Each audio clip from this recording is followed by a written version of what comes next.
Hello, ladies and gents, it's Hagbard Celine here on another beautiful afternoon, and today I will be reading an article that was written by Jesse Benn. I'm sure you've all already taken a look at this article, and if you haven't, I'll leave a link in the description. But essentially speaking, what he's doing here is validating the behavior of the rioters and protesters against Donald Trump.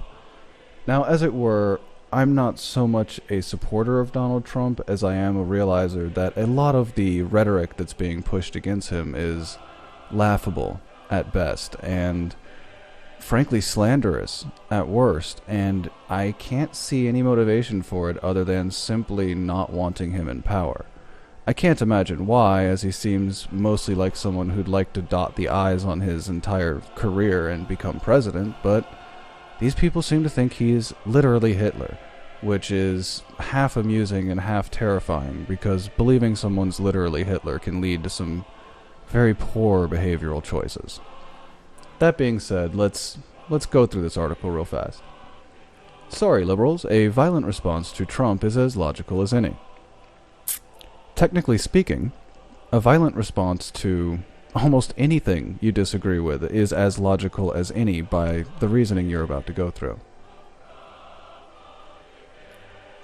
The rise of Donald Trump has exposed the frightening underbelly of America's foulest tendencies.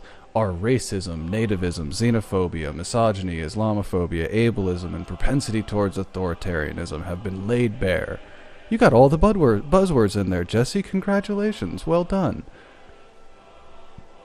Claiming we have a propensity towards authoritarianism in America is somewhat laughable, though, if you actually read our history. We have quite the tendency towards the other direction. Reactions from those who stand opposed to these manifestations of oppression have varied from calm condemnation to routine peaceful protests to blockades of roads, which have been highly ineffective, and borderline riotous outbursts, including sporadic violence in various cities. By the way, all of his links here lead to only extremely left-leaning documents. He doesn't cite anything even remotely fair. He goes to places like Vox and the Huffington Post. It's ironic to cite the websites you write for, but whatever. This isn't a coincidence.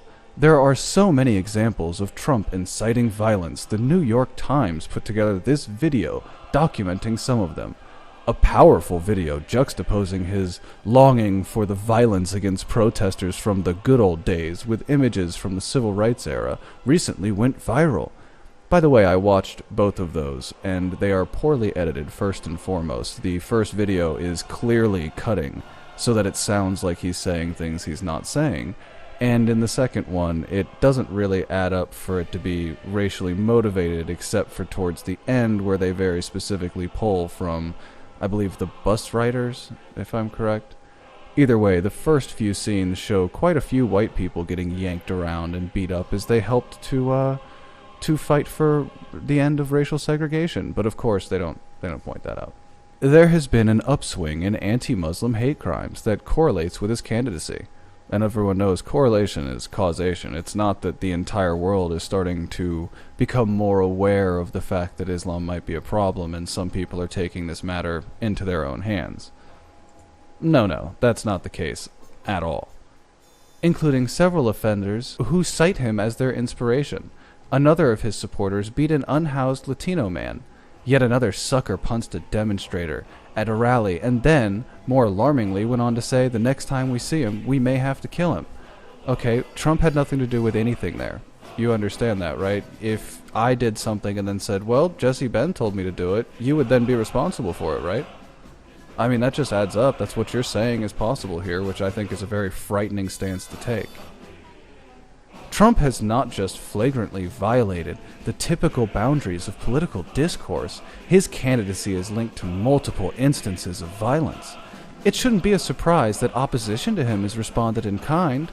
Yeah, you see, Trump supporters aren't rallying in large numbers and attacking people violently. They're not chasing anti-Trump protesters down in the street when the police can't access them. Anti-Trump protesters are doing that to Trump protesters. This is unacceptable behavior in a functioning democracy. Yet a lot of people seem shocked and appalled at this perfectly logical reaction. In the face of media, politicians, and GOP primary voters normalizing Trump as the presidential candidate, no, that's just called the will of the American people. You do not get to stand up against that just because it hurts your feelings. That is not how democracy works. Stop it. Whatever your personal beliefs regarding violent resistance, of which most people should say violent resistance between citizens is a poor idea, there's an inherent value in forestalling Trump's normalization. Violent resistance accomplishes this. In spite of this, such resistance is apparently more offensive and unacceptable to societal norms and liberal sensibilities than the nastiness being resisted in the first place.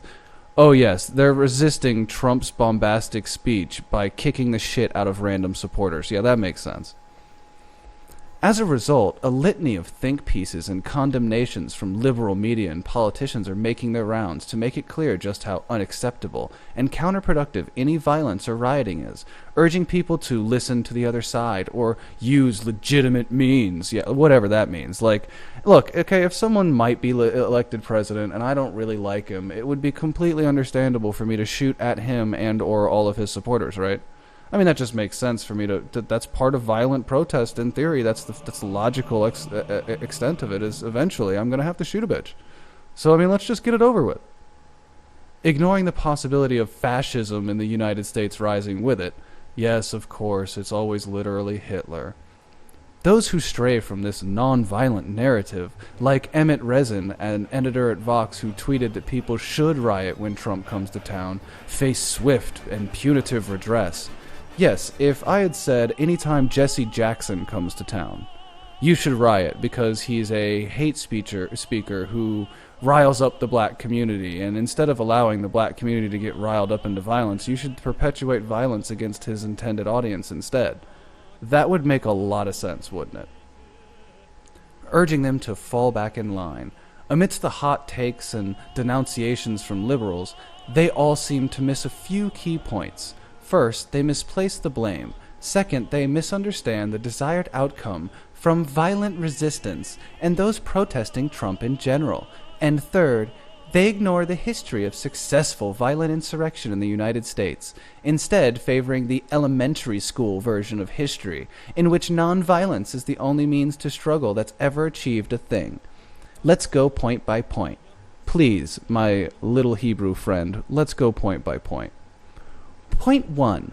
These denunciations of violence from anti-Trump protesters rest on the misguided view that the divide Trump's exposed is a typical political disagreement between partisans and should be handled as such. This couldn't be further from the truth. Trump might not be a fascist in the 20th century European sense of the term, though many of his supporters are. This is called slander, Jesse.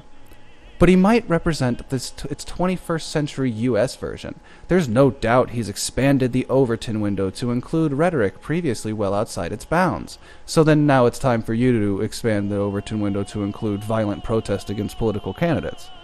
That's what you're saying here. Okay. He calls for a deportation force to expel 11 plus million people from this country. Yes, illegal immigrants. Yes, illegal immigrants that are here, that are being housed, known that they're here, to provide a voting bloc. His claims that most Mexican immigrants are rapists and criminals, 100% of illegal, which is what he was saying, illegal Mexican immigrants are criminals. 100% of them have committed the crime of entering a country illegally. That makes them a criminal. From one criminal to another, they're criminals. His calls to keep databases of Muslims, literally a database of just the Syrian immigrants, not Muslims, Syrian people here that are being refuged. That's all. Not Muslims. Stop speaking hyperbolically and being deceitful, you twat. And to enact a total ban on Muslims entering the country. Yes, a total temporary ban until we can find out what the fuck is going on. Have you been watching the news? Have you seen what happens even in Muslim countries? It's not great. His rampant sexism, oh yes, being willing to talk ill of a woman is sexism. His mocking people with disabilities, yes, yes, yes. and his propensity for lying have brought the already pathetic state of U.S. political discourse to astonishingly precarious lows. Treating this like politics as usual allows it to become politics as usual, and those who do so risk complacency, ushering in a new era of fascist politics in the United States. Violence that takes place at Trump rallies, in support or opposition. Interesting. Very interesting. You should feel the need to shift the blame there. Is a reaction to the tone he's set, and the blame for it should land primarily on his shoulders. As awful as Ted Cruz is, and he is genuinely terrible, like, there's no way to overemphasize how terribly... Okay, you're writing like a teenage girl here, Jesse. I thought you were an adult male. I thought you would write like an adult male. As awful as Ted Cruz is, and he is genuinely terrible. Like, there is no way to overemphasize how terribly awful Ted Cruz is. Like, politically, personally, as a colleague, as a roommate, as a presidential candidate. I mean, he is really the worst. You're an adult. Write like a goddamn adult male, not a teenage girl. But if he is the presumptive GOP nominee, things wouldn't look this way. Point 2. Politicians and liberal pundits seem to believe the principal goal for anyone resisting Trump is to halt his entry into the Oval Office. This, by default, means assisting Hillary Clinton's entry. That's a fine goal for some people to embrace, and in the heat of an election year, perhaps partisans and pundits can be forgiven for having such a narrow view. Of course, Jesse has the high-minded view. He's got the broad view, of course. But there's more to this fight than helping to get Clinton into the White House, and for some, posing that as the goal is a good way to motivate them to stay at home. My biggest issue with looking at the Trump problem as exclusively a political issue, though,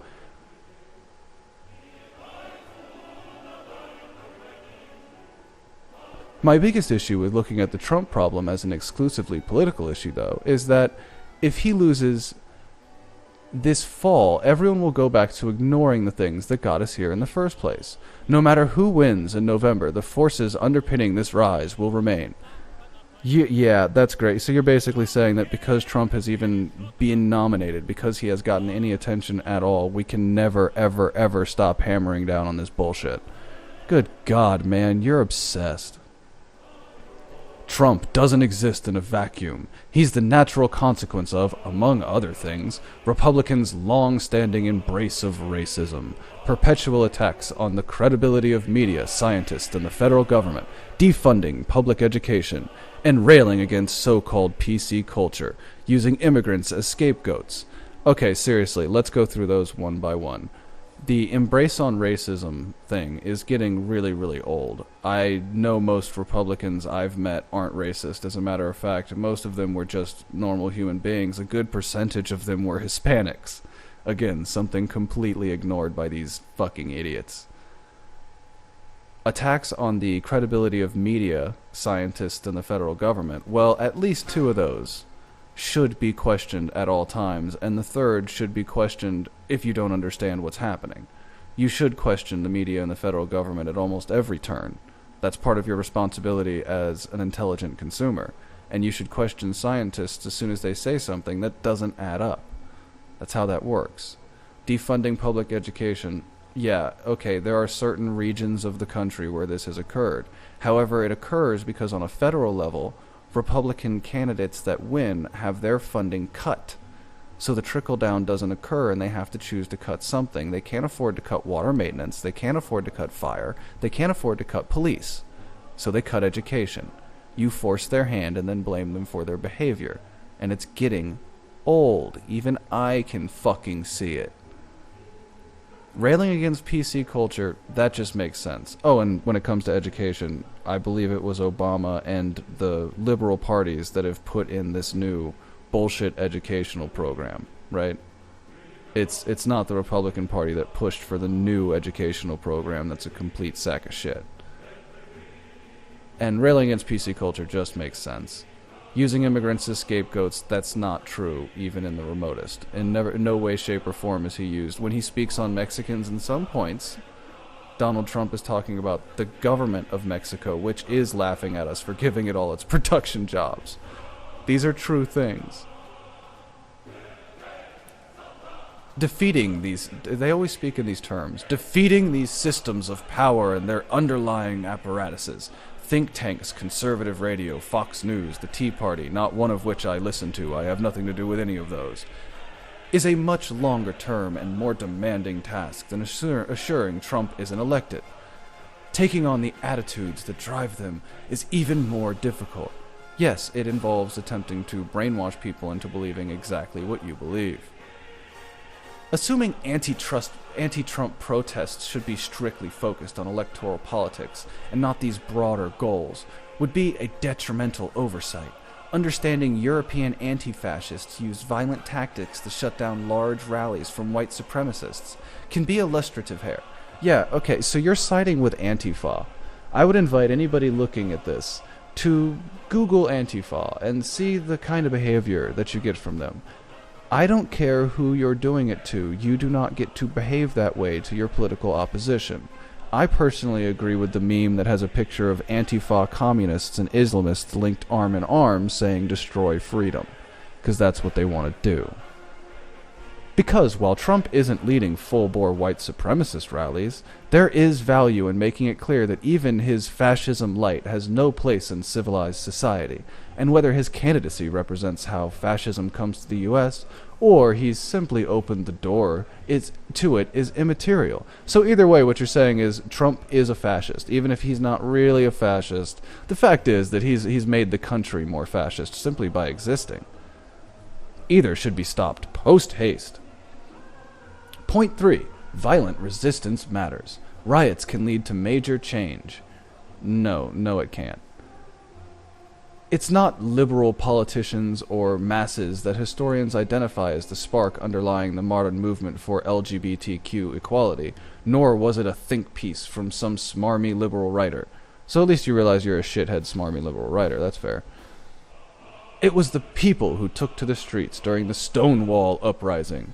Yes, a lot was changed because of the Stonewall Uprising. The entire gay community across the world, not just in the United States, not just in that local region that were being exploited. No. In the entire globe, they were freed during this great Stonewall Uprising where half a dozen people got the shit kicked out of them, including just a random straight, probably queer-friendly considering they were coming to this region to sing, folk singer, who just got the shit kicked out of them because, they were queer, they were straight, and in a queer now area. It was the Watts Rebellion, not the Watts Battle of Ideas, that exposed the enduring systemic neglect, poverty, inequality, and racism faced by that community.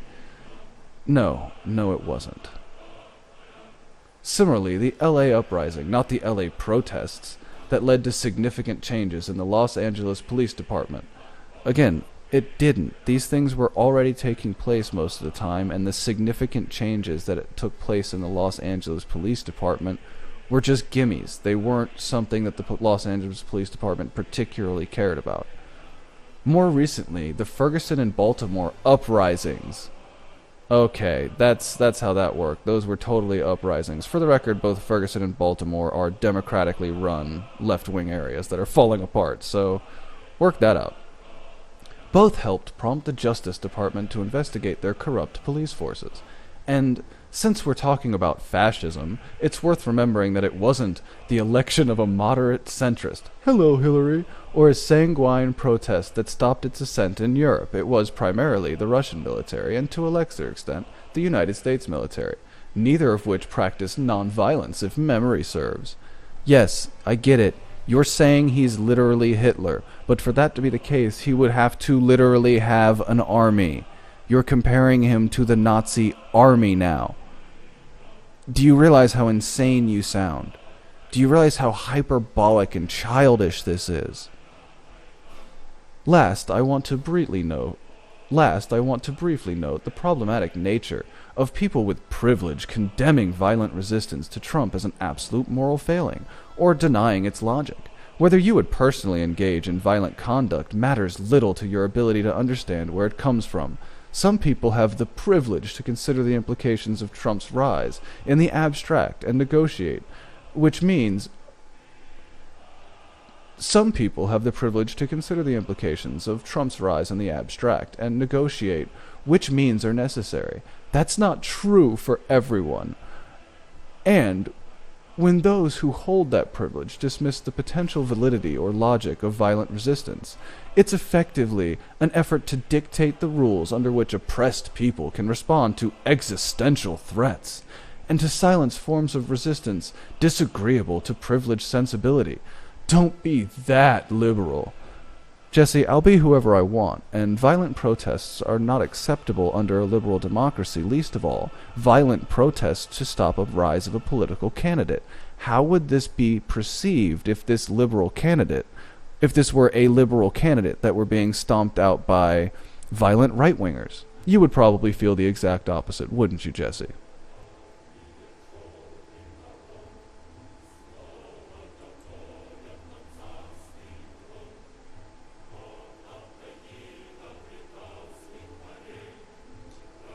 Yeah, one side uses pepper spray, the other side uses this. But yeah, these are Antifa. These are the good guys.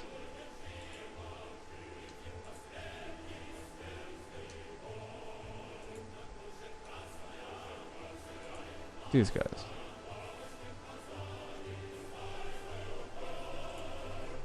Well, ladies and gents, since our lovely author here, Mr. Jesse Benn, has already gone full Godwin's Law, let me leave you with some quotes from a document that lays out the rise of Hitler and how the Communist Party and the left in general may have actually contributed more to the rise of Nazism than they did quash it when they attempted to. Antifa, modern American left, I'm looking at you. I'm only going to read a couple of passages out of this article. I will leave a link to it as well if you'd like to read the whole thing. However, I think it's quite pertinent to the situation we all find ourselves in today. Lessons of Defeat: German Communists and the Rise of Hitler. The German establishment had been deeply shaken by these events. The capitalists had been terrified, and both now wanted revenge. In 1923, the middle class lost its savings due to hyperinflation.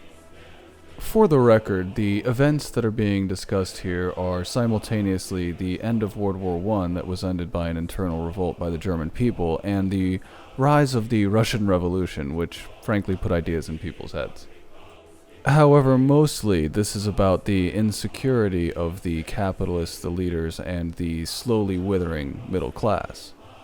Here we can see that in 1932 alone, there was political street fighting that led to many deaths. We're not quite there yet, but we are ticking that direction, and the article I just finished reading is not helping our country move in the right direction.